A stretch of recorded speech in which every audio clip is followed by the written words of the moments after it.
surat Asy-Syura ayat 30 dikatakan bahwa Asy-Syura atau Asy-Syu'ara? Asy-Syura. Asy-Syura. Ya. Ayat 30 mengatakan bahwa dia akan manusia itu akan mendapatkan musibah tergantung pada perbuatannya. Itu nggak ada ayat begitu, itu terjemahan. Terjemahannya maksudnya. Ya. Artinya dengan seperti itu mengatakan bahwa apapun musibah yang terjadi pada seseorang itu karena perbuatannya sendiri. Padahal katakan bahwa musibah itu terbagi atas 3, bisa karena ujian, bisa karena Tahu dari mana Bapak ada 3 musibah itu? Jangan disimpulkan, pertanyaannya apa? Ya, artinya maksud saya bagaimana menghubungkan antara yang tadi, apakah dia ujian, apakah dia suatu laknat atau yang lain dengan ayat yang tadi. Bagaimana juga dengan takdir, karena kita ketahui misalnya udah, musibah itu cuma ada 2. Musibah itu asalnya semua yang kita alami, kullama asabana fahuwa musibah. Baik, semua yang kita alami. Bapak sekarang promosi jabatan itu musibah juga. Ya, semua yang kita alami itu musibah. Yang kita alami dalam hidup sebagai ujian dari Allah itu musibah. Ada yang sifatnya menyenangkan. Misal, Khalifah Umar bin Abdul Aziz ketika diangkat itu kalimatnya inna lillahi wa inna ilaihi raji'un. Baik ya, mengamalkan firman Allah Subhanahu wa taala di Al-Baqarah ayat 156, alladzina idza asabathum musibah qalu inna lillahi wa inna ilaihi raji'un. Jadi jabatan itu ujian. Dapat harta juga ujian. Ya, kalimatnya apa? Innalillahi, ini kan milik Allah, satu saat akan dihisab, kan? Dapat ilmu juga musibah. Nah, ada yang kedua jenisnya, ujiannya berupa hal yang tidak biasa kita rasakan, melahirkan duka cita, misalnya meninggal, ya, kekurangan harta, walanabluwannakum bisyai'in minal khawf wal ju' wa naqsin minal amwal wal anfus wath thamarat, ya. Hanya kadang begini sifat manusia itu, menyadari ada masalah, ada musibah, diasosiasikan selalu pada yang kedua, sehingga pada yang pertama itu merasa seakan-akan bukan musibah. Nah, kenapa itu bisa muncul? Karena perspektifnya memahami musibah itu hanya dikondisikan pada bagian kedua ketika ia datang pada hal yang tidak disukai saja. Ya, padahal semua yang kita alami pada hakikatnya musibah, dua-duanya ujian untuk menguji kita, siapa di antara kita yang bisa memaksimalkan potensi kebaikannya di hadapan Allah. Jadi ketika ada kebaikan itu syukur, ketika ada duka ada sabar di dalamnya. Jadi dua-duanya netral, Pak. Makanya Nabi mengatakan ajaban li amril mu'min, orang beriman itu sungguh bahagia, sungguh hebat perkaranya, karena dia bisa memandang semua hal itu sama, netral.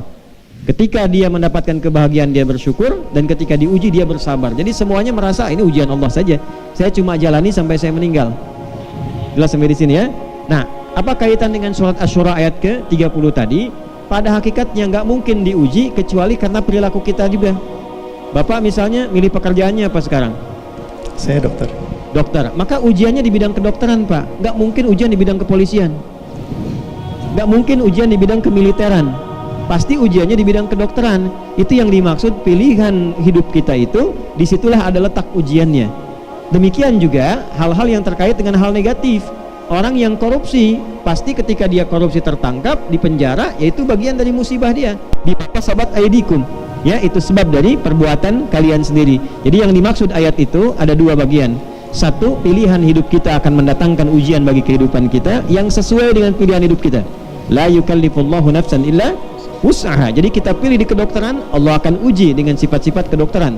Saya memilih di bidang keulamaan, ya ujiannya seperti ini. Ya, Anda di bidang apapun ujiannya akan sama. Nah, dan kembali kepada apa yang kita lakukan, dan perilaku kita yang kedua itu juga menentukan jalan ujian kita. Jadi ketika kita berbuat baik, musibahnya apa? Kebaikan kita terima sebagai ujian. Apakah ria? Apakah bersyukur? Ya, asykuru an akfur. Yang kedua, kalau diberikan hal yang kurang baik, apakah dia bersabar atau mengeluh? Ya, nanti kembali kepada sifat-sifat tanah pada diri manusia. Ya, kalau sering mengeluh, ya, sering bertikai dengan orang, nah itu mungkin lahirnya dari tanah sengketa, gitu ya. Nah, kalau suka nimpakan beban pada orang, mungkin bebannya lahirnya dari tanah longsor itu, ya. Nah, jadi kalau kita bagus, sikapi dengan baik, ya itulah tanah-tanah yang baik dalam kehidupan. Saya kira cukup pertanyaannya. Sudah dijawab? Sudah itu. Baik. Soal min huwa, ana syarahtu lisan istifsar minhu, ya kaifa sigat as-su'al wa ma huwa al-maqsud min dhalika. هو سأل عن حقيقة المصيبة. هو سأل عن تفسير قول الله في سورة الشورى. نعم. وحضرتك أجبت أن المصيبة لها تفسيرات عديدة وهكذا. نعم. في إضافة تفضل شيخنا. أحسن الله إليك. الله يبارك فيكم شيخنا في. نعم. Ada yang lain terakhir? الإضافة فقط. تفضل. أن يسلم الإنسان دائما لله سبحانه وتعالى. دائما في أمورك كلها سلم أمرك لله سبحانه وتعالى. يعني لأن عندنا من أركان الإيمان أن تؤمن بالله وملائكته وكتبه ورسله واليوم الآخر وأن تؤمن بالقدر خيره وشره. فأمور كثيرة الإنسان لا يكون له دخل فيها، وكان ذلك في الكتاب مسطورا. وهناك يعني كل هذه الأمور كتبت للإنسان يعيشها وهو جنين في بطن أمه. إذن الإنسان يسلم أمره لله سبحانه وتعالى ويؤمن بالقدر خيره وشره لأنه ركن من أركان الإيمان. Barakallahu fikum, ahsantum. Ini tambahannya sangat bagus nih Pak, untuk kita semua, untuk ibu juga. Cara paling gampang ngatasi musibah itu, kita qanaah dan serahkan semua itu dengan menerima sebagai ketetapan Allah, apapun bentuknya. Lalu cari solusi yang terbaik sesuai petunjuk Allah untuk mengatasi itu. Itulah definisi sabar yang sesungguhnya. Dan ini bagian dari iman pada tingkat yang tertinggi, pada yang keenam. Seperti tadi disebutkan dalam hadis Muslim nomor hadis yang ke-8 dari Umar bin Khattab radhiyallahu taala anhu, ketika Nabi sallallahu alaihi wasallam ditanya, ya itu kan hadisnya panjang sekali itu.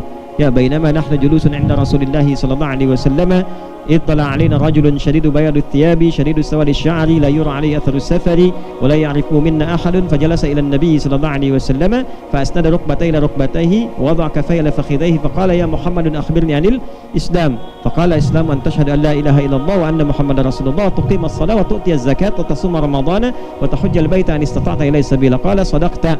Fa'ajibna yas'aluhu fayusaddiquhu fa qala akhbirna 'anil iman. Nah ini poinnya. Faqala Nabi sallallahu alaihi wasallam al-imanu an tu'minu billah, an tu'mina billahi wa malaikatihi, ya, kemudian wa kutubihi wa rusulihi wal yaumil akhir, yang keenam wa tu'mina bil qadari khairihi wa syarrihi.